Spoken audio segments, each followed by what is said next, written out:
siglo en siglo es igual tu poder y tu majestad. El Shaddai, el Shaddai, el Elkanah, Adonai. Te alabaré y te exaltaré, el Shaddai. Con tu amor y tu piedad salvaste al hijo de Abraham. Con tu diestra el mar se abrió y tu pueblo en seco caminó. La mujer judía que pecó, tu amor la perdonó, y la libertad tu pueblo recibió. El Shaddai, el Shaddai, el Elkanah, Adonai. Día a día te alabaré. El Shaddai, el Shaddai, el Elionah, Adonai. Siempre, siempre te amaré. Tantos años que se habló de la venida del Señor. La gente nunca quiso ver ni al Mesías comprender. En su palabra estaba el plan, mas no quisieron entender. Y su obra terminó cuando su hijo expiró. El Shaddai, el Shaddai, el Elionah, Adonai. Día a día te alabaré. El Shaddai, el Shaddai, el Elkanah, Adonai. Siempre te amaré.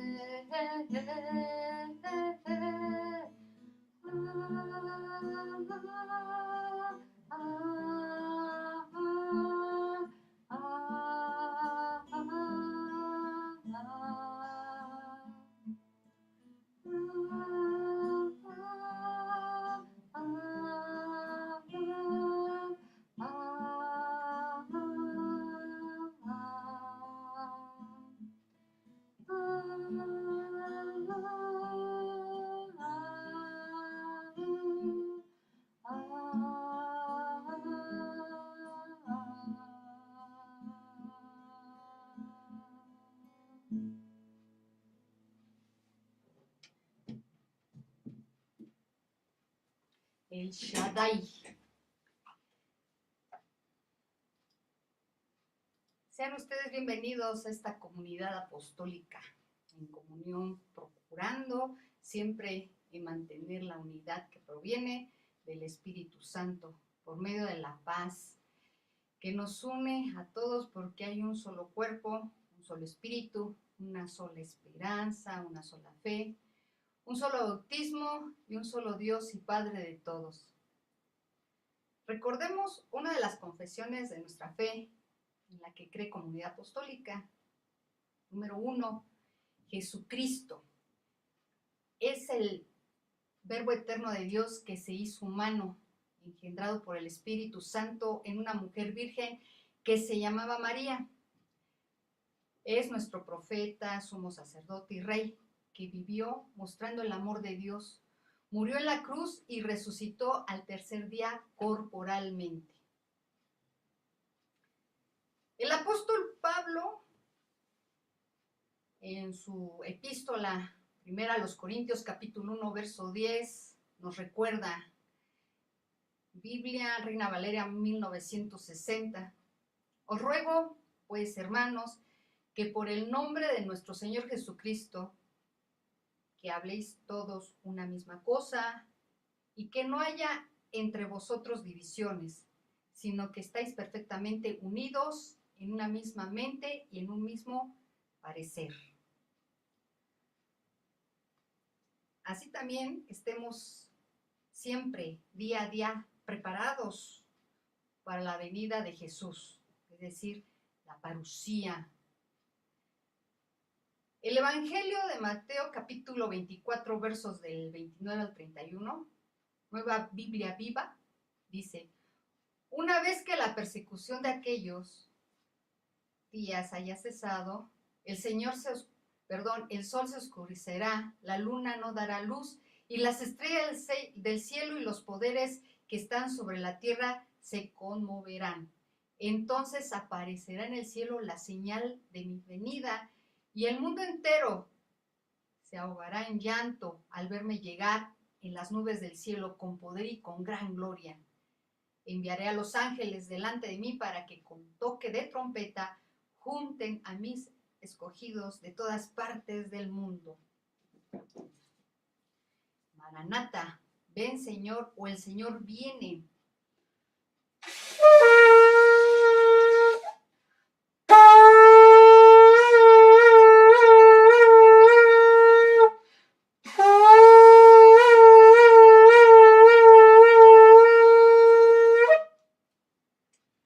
El Señor viene, Maranata.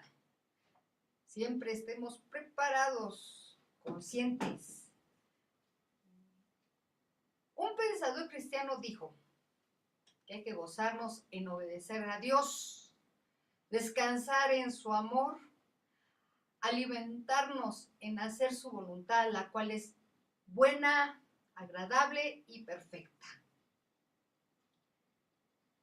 La reflexión a compartir el día de hoy se titula El profeta de la justicia social, es decir, Amós.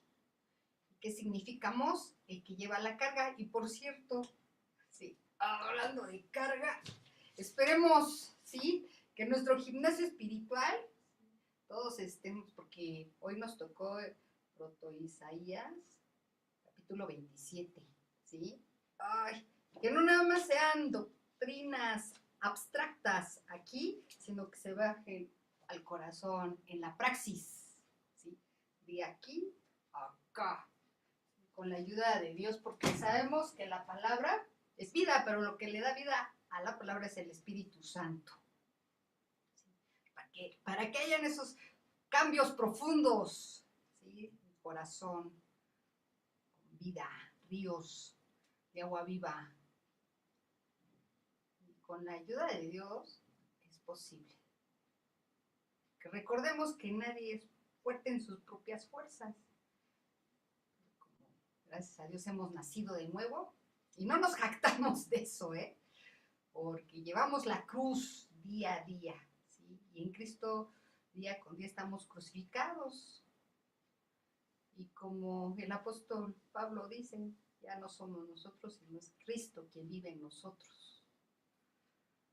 Ahora, regresando con el profeta Amós, aunque la lengua de Amós era un azote para el opresor, su palabra brotaba de un corazón lleno de amor para el oprimido, compasivo.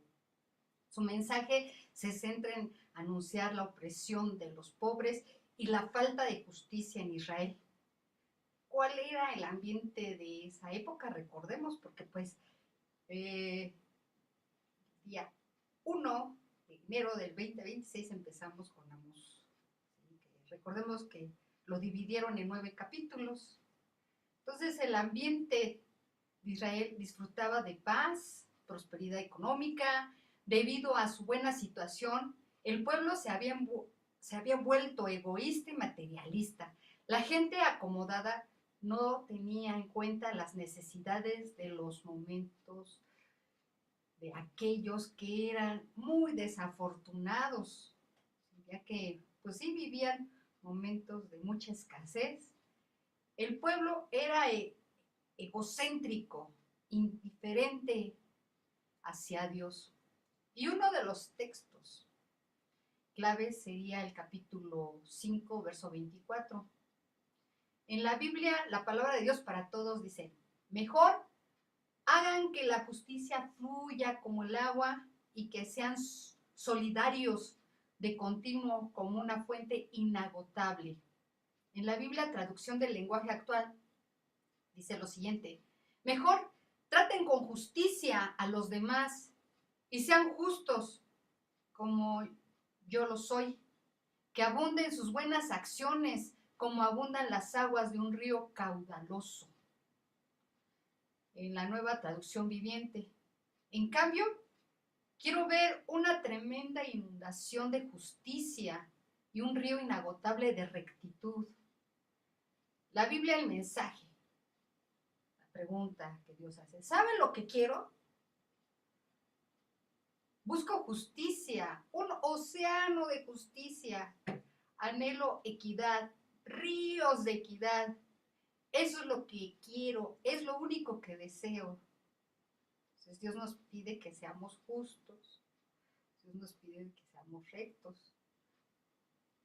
Y lo lograremos porque Él nos ayuda, ¿sí? Y nuestra vida día a día tiene que rendirse. Y con la llenura del Espíritu Santo, como hemos aprendido, y nuestro pastor nos ha enseñado, ¿sí? Día a día, ser llenos del Espíritu Santo. Efesios 5:18. Eso tiene que estar amalgamado en nuestro corazón, en nuestro ser, ¿sí? Que se encarne esa palabra, que vivamos en la llenura constante, porque todos los días tenemos que renovarnos, todos los días tenemos que vivir en un avivamiento personal, un avivamiento para cuando estemos en crisis, en tribulaciones, en dificultades, pues la mano del Señor sea quien nos sostenga y también la comunión de nuestros hermanos. La Nueva Biblia Viva. Lo que yo quiero es que la justicia y la honradez estén presentes en todas sus acciones, que fluya entre ustedes como las aguas de un río y sean virtudes tan fuertes como el agua de un torrente profundo. En Reina Valera 1960 dice lo siguiente: pero corre el juicio como las aguas y la justicia como impetuoso arroyo. En resumen, este capítulo 5 nos llama, ¿sí?, al arrepentimiento. Un llamado por la caída de Israel, eso está en los versículos 1 al 3 de este capítulo 5. Otra llamada para volverse a Dios, versos del 4 al 9. Y otra denuncia de los malos caminos al pueblo, verso 10 al 27. Y los versículos 18 al 26 parecen indicar que están dispuestos a volver a Dios y ofrecer sacrificios en lugar de al becerro, sino volverse a Dios. Sin embargo, lo que Amós quería no eran sacrificios, sino una reforma del corazón. Y ahora que está muy en moda este simbolito del corazón, un cambio radical en su forma de vida. En este capítulo 5, versos del 21 al 27, describe la hipocresía religiosa. Es decir, necesitamos adorar a Dios con corazones sinceros y puros, evitando rituales sin sentido. Por eso es importante siempre que el Señor escudriñe nuestro corazón. Que el Señor examine nuestro corazón, así como lo escribió el salmista en el Salmo 139. Y reflexionar y meditar en nuestros caminos, nuestras actitudes, comportamientos. Hacer una reflexión siempre constante. Es mejor vivir como se piensa que pensar como se vive.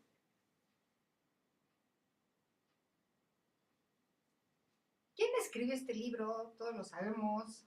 Amós, un pastor de Judá a quien Dios envió para predicarle al pueblo de Israel. ¿Por qué escribió este libro? Amós predica contra los ricos, que son crueles con los pobres. Les advierte a los israelitas que Dios está enojado y les dice que deben comenzar a hacer lo correcto.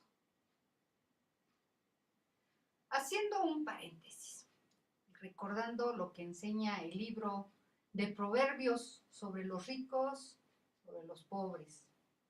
Número 1, sobre el valor de la humildad. El pobre habla con humildad, el rico responde con dureza, con altanería, arrogancia. Número 2, sobre la generosidad. El que mira a otros con bondad será bendecido por compartir su pan con los pobres.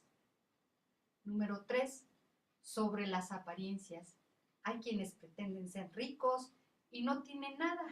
Hay quienes pretenden ser pobres y tienen muchas riquezas. Existen refranes populares como el que dice, el rico hace lo que quiere, el pobre lo que puede. No es rico el que más tiene, sino el que más ahorra y menos necesita.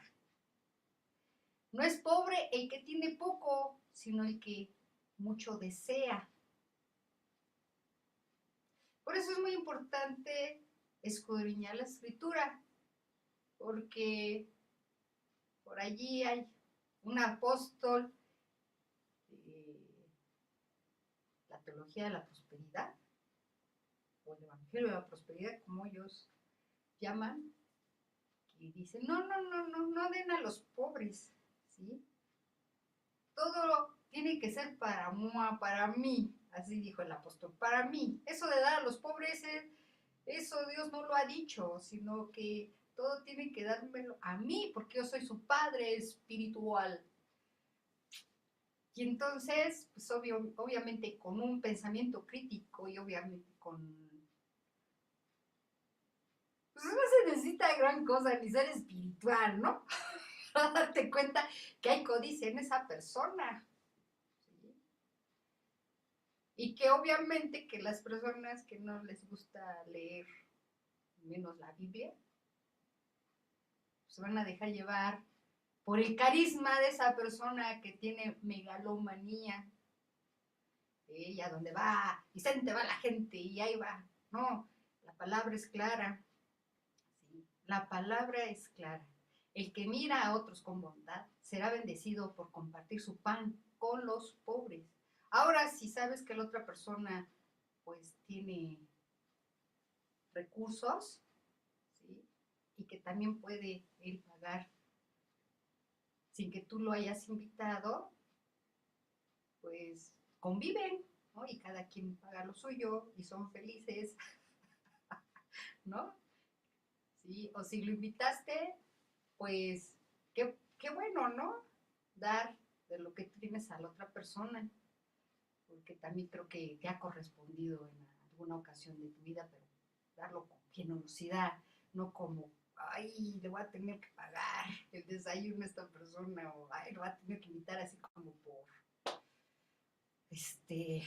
obligación, se vuelve una carga, no, sino que ser libres, libres para amar, libres para dar, y con gozo. El pensador Andrew Carnegie dijo lo siguiente, la riqueza acumulada debe ser utilizada para el bienestar de la sociedad. El deber del rico es distribuir su riqueza de una manera que beneficie a la comunidad. Obviamente, siempre y cuando no sea sí, avaro. Retomando el libro del profeta Amós. La pregunta es, ¿qué aprendemos sobre Dios en este libro? Dios se preocupa mucho por los pobres y los necesitados. Él quiere un trato justo para todas las personas. Dios es el defensor de los débiles y pobres y está en contra de la arrogancia de los ricos que vendieron por dinero al justo y al pobre por un par de sandalias. También pisotean en el polvo de la tierra la cabeza de los desvalidos y tuercen el camino de los humildes. Los necesitados pueden estar seguros de que le importan a Dios. ¿Sí? El pobre, el necesitado, Tenemos que aprender a confiar en Dios. Él siempre proveerá. No sabemos de qué manera, ni cómo, ni cuándo, ni dónde y cómo, pero Él siempre nos ayuda, ya que Él nos ama, nos cuida, nos defiende, nos ama. Ya pensando eso, que tenemos un Dios que nos ama, así como tipo canción de parvulitos, pero es verdad, estar confiados que el amor de Dios nos ayudará a vencer todo obstáculo y a sentirnos tan amados, tan cuidados, tan protegidos por Él. Eso nos da fuerza, ánimo para seguir adelante y tener la esperanza de que Él suplirá todas nuestras necesidades emocionales, afectivas, económicas, materiales, laborales. ¿Sí? Es que decir, Señor, pues aumentame la fe, o enséñame a confiar en ti, o gracias, Señor, porque pues confío en ti, gracias, Señor, porque tú me has ayudado a tener esta fe, porque es fruto del Espíritu Santo. Gracias, muchas gracias, Señor. Y seguimos adelante. Otra pregunta. ¿Qué tiene de especial este libro del profeta Amós? Amós muestra que el pecado trae el juicio de Dios. También muestra lo importante que es ver que todas las personas de una nación son tratadas con justicia. Haciendo otro paréntesis, sobre grandes pensadores cristianos que tuvieron la postura sobre la justicia social, por ejemplo, David Livingstone. Nació en 1813 y falleció en 1873. Fue un médico, misionero y explorador escocés cuyo legado está fuertemente ligado a la lucha por la justicia social, principalmente a través de su apasionada batalla contra la trata de esclavos en África. A diferencia de muchos de sus contemporáneos victorianos, Livingstone adoptó una postura activa para mejorar las condiciones humanas en el continente africano, lo que lo convirtió en una figura compleja pero respetada en la historia de los derechos humanos. Una de las contribuciones a la justicia social fue las 3 Cs: civilización, cristianismo y comercio. Creía que la forma de erradicar la esclavitud y mejorar la justicia social era introduciendo estas 3 herramientas. Su enfoque combinaba la evangelización con el desarrollo económico y la educación, buscando un comercio legítimo que desplazara el comercio humano. También tenemos otro personaje, William Booth. Nació en 1829 y falleció en 1912. Fue el fundador del Ejército de Salvación, tuvo una visión de la justicia social profundamente ligada a su fe cristiana, resumiéndola en la necesidad de ofrecer tanto sopa como salvación. Su enfoque no era solo aliviar la pobreza de forma asistencialista, sino realizar cambios sistémicos para mejorar las condiciones de vida de los desposeídos, a quienes consideraba víctimas de la sociedad industrializada. Los principios claves de la justicia social para William Booth. Número 1, el evangelio social y práctico. Booth creía que la voluntad de Dios no era una sola, pues solamente salvar a las almas para el más allá, sino mejorar las condiciones de vida en el presente. Se oponía a una religión que ignora el sufrimiento físico inmediato.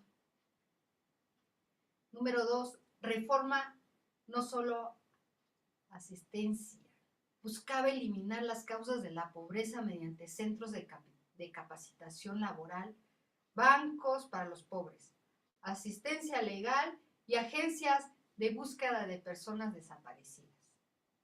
Para Booth, la verdadera justicia social implicaba una misericordia militante que unía la compasión con la acción práctica, buscando crear el reino de Dios en la tierra. Y otro personaje, Martin Luther King Jr. Definió la justicia social como la interconexión entre igualdad racial, dignidad humana, justicia económica, promoviendo una comunidad amada, libre de odio y violencia. Basó su lucha en la no violencia activa y la desobediencia civil para enfrentar la opresión, afirmando que la injusticia en cualquier lugar es una amenaza para la justicia en todas partes. Los pilares fundamentales de su visión fue, número 1, justicia económica. En sus últimos años amplió su lucha a la pobreza y la desigualdad de clases, abogando por una retribución del poder económico. Número 2, comunidad amada.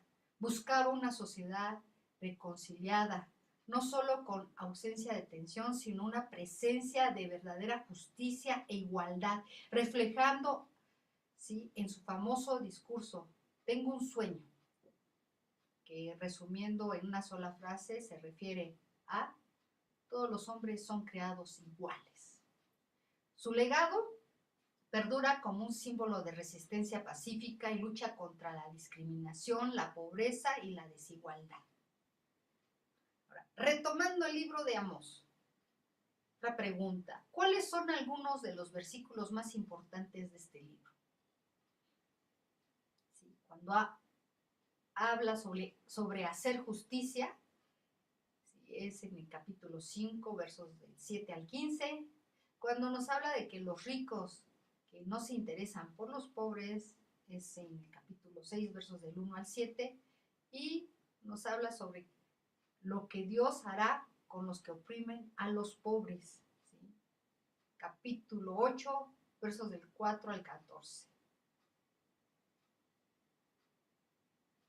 El capítulo 8, que habla sobre la visión, el canastillo de fruta de verano, ¿sí?, todo ese capítulo es otro símbolo de que el reino pecador estaba maduro para sufrir la ruina. Y Amós reitera las causas: codicia, falsedad, brutalidad despiadada para con los pobres. Una y otra vez, mediante muchas ilustraciones, la Biblia deja bien claro que no hay escapatoria posible de las consecuencias del pecado persistente. En el versículo 8 de este capítulo, en el capítulo 8, verso 6, nos dice, para comprar los pobres por dinero y los necesitados por un par de sandalias, en otra traducción dice zapatos, y venderemos los desechos del trigo. ¿Cómo maltrataban a los pobres? Los trataban de manera injusta y los esclavizaban. Amós estaba diciendo que los ricos valoraban más el dinero que a las personas, haciéndolas más sufrir por deudas insignificantes. Tenemos que reflexionar siempre, hermanos, que tenemos que amar a las personas por lo que son, no por lo que tienen, por lo que nos pueden aportar o regalar, ¿sí?, sino por lo que son. Y cuando son amigos hay muchos que se pelean por préstamos y que el otro no paga, ¿no?, dependiendo del valor económico, siempre hay que negociarlo, hay muchas salidas, pero no hay que pelearse por el dinero, ¿sí? Hay muchas soluciones que encontrar y hay que valorar a las personas, ¿no? Estamos hablando en contexto de amistad y más de hermandad. Ahí sí hay que ser muy delicados, ¿no? Sí, porque muchas familias cristianas se dividen por préstamos y que no pagan, se van, huyen, y pues así pues ni cómo seguirlos amarlos, ¿no? Seguirlos amando, pues no podemos seguir amando, si se van, si se esconden, ¿verdad? Otra pregunta, ¿cuáles son los temas más importantes de este libro que nos enseña este profeta? Todo el mundo, ¿sí?, rendirá cuentas a Dios. Amós proclama el juicio de Dios sobre todas las naciones alrededor de Israel. Luego incluyó a Judá y a Israel. Dios tiene el control supremo, ¿sí?, sobre las naciones. O sea, Dios está presente, ¿sí?, sobre las naciones, más que control. Todos, ¿sí?, rendimos cuentas a Él. Y la importancia de todo esto es que todas las personas, ¿sí?, tendremos que rendir cuentas por nuestros pecados. Tarde o temprano los pecados nos alcanzarán si no confesamos, si no nos arrepentimos. Que el único pecado que Dios no perdonará es el que no confiesas, el que no estás consciente y no te arrepientes, porque dice la Escritura que el que no confía en sus pecados no prosperará, más el que los confiese y se aparta de ellos alcanza la misericordia de Dios. Y Él es fiel y justo para perdonarnos, que hay que correr inmediatamente al trono de justicia, de gracia, de misericordia y hallar oportuno auxilio. Auxilio, perdóname, Señor, y ayúdame a continuar. Que la sangre de Cristo nos limpia de todo pecado. Otro tema, y es la autosuficiencia. Todos eran optimistas, sus negocios eran prósperos, la gente era feliz, excepto, ¿sí?, los que no eran felices eran los pobres y los oprimidos, ya que ellos vivían, estas personas de opulencia, en un gran lujo, la comunidad, ¿sí?, vinos, etcétera. Iban al templo a alabar a Dios, ¿sí?, a hacer grandes ceremonias, pero eso sí, maltrataban al pobre, al necesitado. Otro tema es la opresión de los pobres. Los ricos y poderosos de Samaria, la capital de Israel, se habían vuelto avaros y eran injustos. La esclavitud ilegal, inmoral, fue la consecuencia de la imposición de impuestos excesivos. Suena fuerte esto de impuestos actualmente, excesivos. O sea, por acá, vamos al pueblo, ¿sí? El pueblo es primero, pero los impuestos me están ahorcando, ¿sí? Excesivos. Esto suena muy actual, ¿verdad? Y el acaparamiento de tierras. Además, los pobres eran tratados con crueldad e indiferencia. Dios rechaza la avaricia y no tolera la injusticia. Sí, otro tema, la religión superficial. Aunque muchos habían abandonado la fe auténtica de Dios, aún se hacían pasar por religiosos, practicaban rituales religiosos superficiales en vez de tener integridad espiritual y obedecer a Dios de corazón, en vez de ayudar al necesitado. Eso sí, hay que dar por amor, ¿sí?, no por obligación o por quedar bien, por la conciencia tranquila, sino a veces tú dices, pues amo, pero si no doy nada, no, te amo, pero no.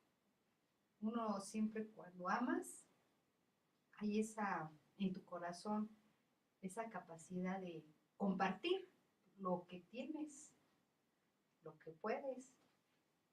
¿Sí? Y bueno, pues el profeta Amós menciona una cantidad de ciudades y naciones, ¿sí?, esos pueblos vecinos que en su mayoría adoraban a divinidades cananeas.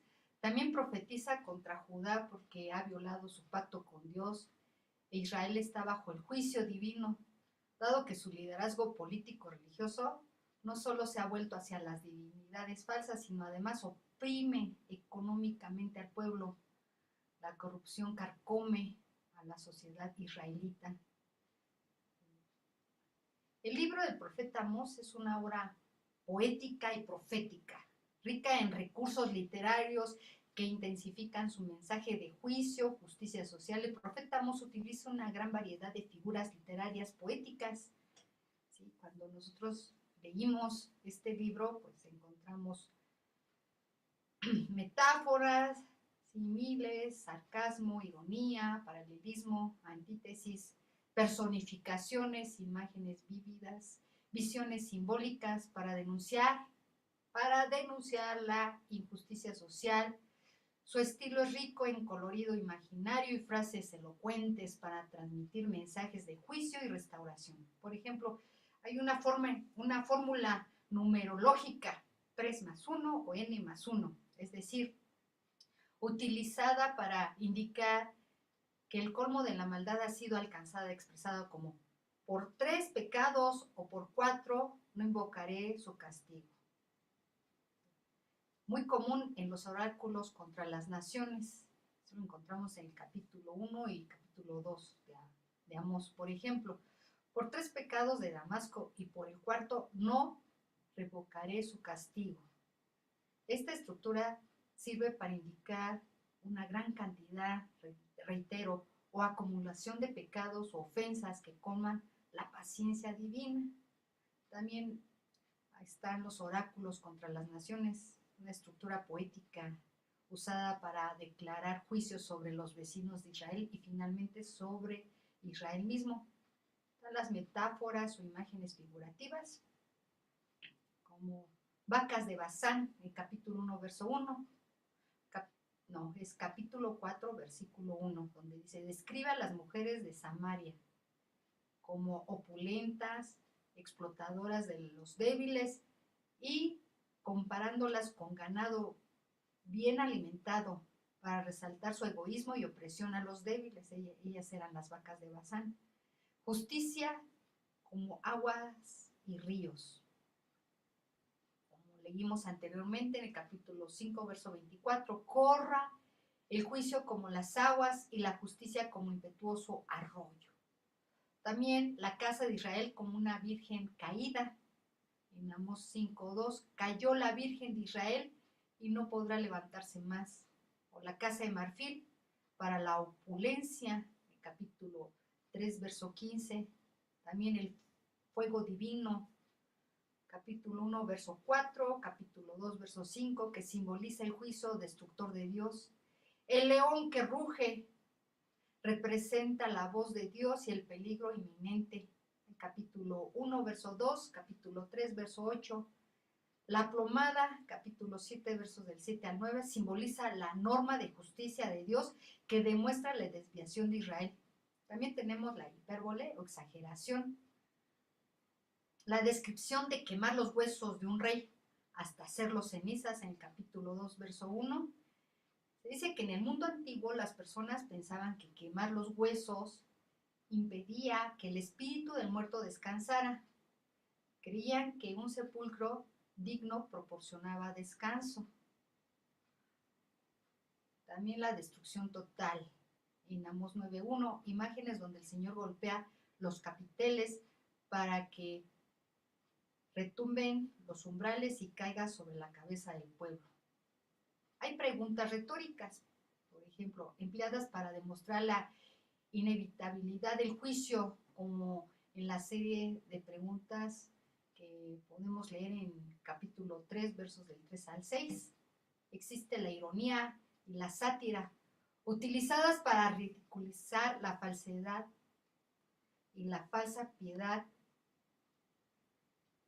crítica mordaz a la hipocresía religiosa y al egocentrismo de la élite israelita. Llamado a pecar, Amós usa ironía al decir: id a Betel y prevaricad, aumentar la rebelión, criticando excesivos sacrificios de los que viven en pecado. También está la personificación. Las tierras se estremecen, sí, en Amós 8:8. Se describe la tierra como si tuviera sentimientos o acciones humanas ante el juicio divino. También está la prospopopeya. El rugido de Dios se compara con el león. Capítulo 1, verso 2. En Amós capítulo 5, verso 24, encontramos el paralelismo. Pero corre el juicio como las aguas y la justicia impetuoso arroyo. Repito, pero corra el juicio como las aguas y la justicia como impetuoso arroyo. Aquí en este capítulo podemos también encontrar el quiasmo, que recordemos que es una estructura literaria de repetición o invertida o simetría cruzada, usada para destacar la idea central del pasaje. En el capítulo 5 tenemos lo siguiente, en el verso 4, buscadme a mí, entre paréntesis, Jehová. En el verso 6, para que no Betel se convierta en nada. Verso 4, y viviréis. Por el verso 6, buscad a Jehová y viviréis. Es decir, la estructura resalta que la vida viene de buscar a Dios, no de ir a los santuarios de Betel o Gilgal. En los versículos 14 y 15 habla sobre la justicia y bien. Buscad lo bueno y no lo malo, para que viváis. Aborreced el mal y amad el bien. Establece la justicia en el juicio. Se invierten los conceptos de buscar el bien, el mal, la justicia, para enfatizar la necesidad de un cambio moral. Ahora, un teólogo mencionó que existe un macroquiasmo dentro de este libro que abarca el capítulo 1 al capítulo 9, donde el clímax o el centro es el llamado al arrepentimiento y es a consecuencia de buscar a Dios. Capítulo 1 al capítulo 2 nos habla sobre el juicio sobre las naciones. Y el quiasmo está en el capítulo 7, verso 9, visiones de destrucción y restauración. Capítulo 3 al capítulo 4 nos habla del juicio sobre Israel y su quiasmo. Capítulo 5, verso 16 hasta el capítulo 6, verso 14, juicio sobre Israel. La parte central está en el capítulo 5, versos del 4 al 15, llamado a buscar a Dios. Buscad y viviréis. Himnos o doxología, himnos cortos que exaltan la soberanía y la majestad de Dios sobre la creación. Capítulo 4, verso 13, por ejemplo. Ahora está la parte de las visiones simbólicas que se encuentran en el capítulo 7 hasta el capítulo 9. Nos habla sobre las 5 visiones específicas: la langosta, fuego, plomada, cesta de fruta, destrucción del altar, que aquí se ilustra el juicio de Dios y el final del reino del norte. Por ejemplo, la visión de las langostas: Dios envía enjambres de langostas y destruyen las cosechas de Israel.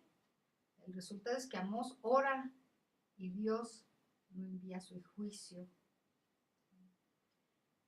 Siguiente visión: fuego. Dios envía fuego que seca el agua y consume los campos de Israel. El resultado: Amós ora y Dios no envía su juicio. La plomada: Dios compara a Israel con un muro edificado de forma recta. El pueblo de Dios no cumple con sus estándares. Dios destruye los lugares altos y los santuarios de Israel. La canasta de fruta de verano. La fruta de verano era la fruta madura. Dios declara que Israel está lo suficientemente maduro para enfrentar el juicio. El resultado es que Dios envía muerte, destrucción, tinieblas a Israel. Se niega a darle respuestas a su pueblo. La siguiente visión y última: el Señor junto al altar. Dios le dice a Amós que golpee los capiteles o la parte superior de las columnas del templo. El resultado es que Dios destruye a los israelitas, quienes son aplastados por el derrumbe del templo o muertos a espada.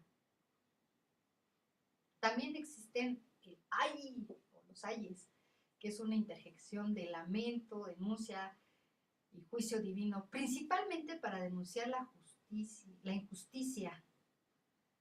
social, la corrupción, la falsa seguridad religiosa en el reino del norte de Israel. Estos ayes funcionan como un llamado al arrepentimiento antes de que llegue la destrucción, caracterizada, ¿sí?, por la voz de indignación ante la explotación a manos de políticos y aristócratas. Amós, levanta la voz. Amós, levanta la voz. Aunque el tema del juicio atraviesa todo el libro, se distingue principalmente tres ayes dirigidos a los privilegiados de Israel. El primer ay es dirigido a quienes convierten el juicio en ajenjo y humillan, ¿sí?, la justicia, explotando a los pobres, imponiendo tributos de grano y oprimiéndolos, ¿sí?, en los tribunales. El segundo ay, capítulo 5, verso 18 al 20, dirigido a quienes ansían el día del Señor, pensando que será luz, cuando en realidad será tinieblas y juicio. Condena la religiosidad superficial de quienes adoran pero actúan injustamente. Entonces nosotros tenemos que ser grandes adoradores, ¿sí?, al Señor en obediencia, y en obediencia amar y ayudar al próximo, ¿sí?, y más al próximo en necesidad. Pues hay que tener mucho discernimiento, ¿sí?, con la ayuda de Dios, mucho discernimiento. Y el tercer ay, dirigido a los reposados en Sión, a los confiados en Samaria, aquellos líderes opulentos, egoístas que viven en lujo, se recuestan en camas de marfil o no se afligen por el desastre de su pueblo. Podemos resumir lo siguiente del libro de Amós. Aunque Amós profetizó contra las naciones alrededor de Israel, incluyendo Judá, su mensaje principal fue contra Israel, que debía arrepentirse de la injusticia, o de lo contrario, Dios lo condenaría al exilio, aunque después nuevamente les brindaría su favor. Como siempre, Dios es misericordioso. Y bueno, pues, lo personal, lo que más amo de Dios es su misericordia, su amor, sobre todo su misericordia, porque ¿qué sería de nosotros sin la misericordia del Señor? Nuevas son cada mañana sus misericordias. Sí. Bueno, brevemente, hablando sobre esto de los pobres, los necesitados, brevemente describiré la Biblia de los pobres, ¿sí? No la tengo en facsímil. Primero Dios, espero algún día, ¿verdad? Si Dios así lo quiere, así será. Pero bajé unas hojitas de internet hace mucho tiempo, ¿no? Obviamente que están en blanco y negro, pero llegó un momento en que yo empecé a iluminar, ¿sí? Y en dos formatos diferentes. La Biblia Pauperum, es decir, la Biblia de los pobres, fue una colección de imágenes del siglo XV, principalmente xilográficas, diseñadas para enseñar pasajes bíblicos mediante imágenes visuales, con poco o ningún texto. Enfrentaba escenas de la vida de Jesús con prefiguraciones del Antiguo Testamento, fusionando una historia medieval para la enseñanza. El origen y el propósito de esta Biblia se desarrolló con fuerzas a fines de la Edad Media, con un recurso educativo, facilitando la comprensión de la Biblia a personas que no sabían leer, representando la Biblia de forma visual. La estructura: cada página solía tener 3 imágenes, una central del Nuevo Testamento, la del medio, que era la escena principal, flanqueada de 2, el Antiguo Testamento, a menudo acompañada de profetas y breves textos. Ahora, el estilo, similar a una novela gráfica o cómic moderno, utilizaba rollos de pergamino que salían de la boca de los personajes para mostrar sus diálogos. El contenido se centraba en los paralelos tipológicos, como el milagro de Gedeón, la anunciación o la relación entre Eva y la serpiente con la vida de Cristo, ¿sí? Y bueno, pues a ver si logran ver. Tenemos aquí. En central está la anunciación, ¿no? ¿Sí? Que el ángel le da a la Virgen. Y después tenemos en esta parte, en el paraíso, Adán y Eva, sobre todo Eva con la serpiente. Y aquí a Gedeón. Bueno, aquí cuando yo empecé a iluminar no tenía otra cosa que hacer, yo creo. Sí, pero aquí está, sí, en blanco y negro. Entonces, la imagen principal se refiere al Nuevo Testamento y las que están al lado al Antiguo Testamento. Aunque se popularizó bajo este nombre, a menudo se utilizaba como recurso de enseñanza para todos los fieles, no solo para los pobres, y reflejaba el afán evangelizador del clero de la época. Primero se acaba nuestro time. Encontré un Salmo 17, es la oración pidiendo protección contra los opresores. En la Biblia, traducción del lenguaje actual, con deuterocanónicos, que la titularon Amigos de Jesús, dice lo siguiente: oración pidiendo protección contra los opresores. Dios mío, atiende mis ruegos, declárame inocente, pues yo no he mentido. Dicta mi sentencia, pues tú sabes lo que es justo, tú sabes bien lo que pienso. Has venido por las noches para ponerme a prueba y no me encontraste haciendo planes malvados, tampoco digo malas palabras, ni actúo con violencia como lo hacen los demás. Yo solo a ti te obedezco, cumplo tus mandamientos y no me aparto de ellos. Dios mío, yo te llamo porque me respondes. Te ruego que me escuches y que me atiendas, que atiendas mis ruegos. Demuéstrame que me amas. Yo sé que tienes poder para salvarme de mis enemigos, a quienes buscan refugio en ti. Cuídame como a tus propios ojos, pues me atacan los malvados. Escóndeme bajo tus alas, pues los que quieren matarme ya me tienen rodeado. No tienen sentimientos, hablan solo para ofenderme. Me siguen muy de cerca, no dejan de vigilarme. Quieren hacerme caer. Parecen leones en su escondite, en espera de su presa. Vamos, Dios mío, enfréntate a ellos, derrótalos, echa mano a la espada y sálvame de estos malvados. Sálvame con tu poder, sálvame de esta gente que todo lo tiene. Mándales todos los castigos que les tienes reservados, pero castiga también a sus hijos y a sus nietos. Yo, por mi parte, he de quedar satisfecho cuando me declares inocente. Despertar y verme en tu presencia será mi alegría. ¿Sí? Eso es lo que hay que rescatar. Hay que acostarse tranquilos, ¿sí? Y despertar en su presencia, acostarnos en su presencia, descansar en su presencia y despertarnos en su presencia, que esa es nuestra mayor alegría. Es lo rescatable de este salmo, que Él nos cuida, nos ama, nos ayuda en todo. Y bueno, pues vamos a orar para despedirnos. Sabemos, Dios, que tú eres omnisciente, que conoces pero todas nuestras necesidades. Y aquí estamos reunidos en tu nombre, porque donde están dos o más reunidos, tú estás. Sabemos que nuestra vida está llena de momentos intensos, dudas, búsquedas profundas, problemas, tribulaciones.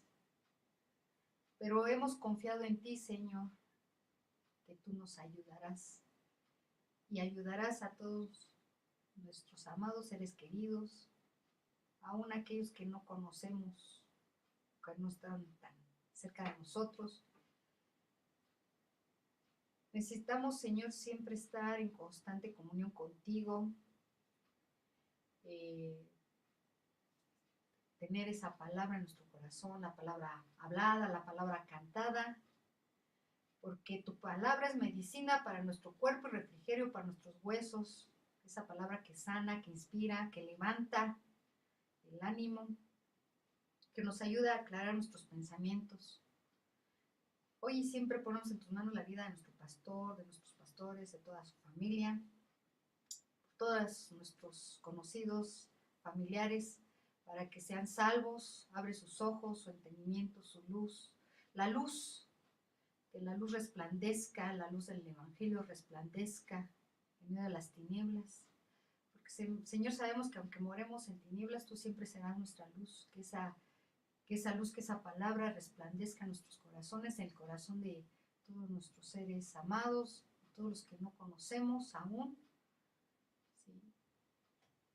Oramos, Señor, por los matrimonios, las familias, la provisión de trabajo, una economía estable, una economía próspera.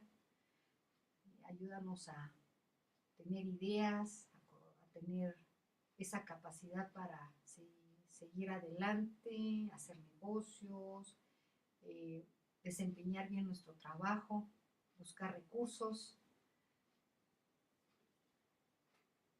Gracias, Señor, por corazones generosos y que nuestro corazón siempre sea generoso, que nunca retengamos y que nunca pensemos, apenas si me alcanza.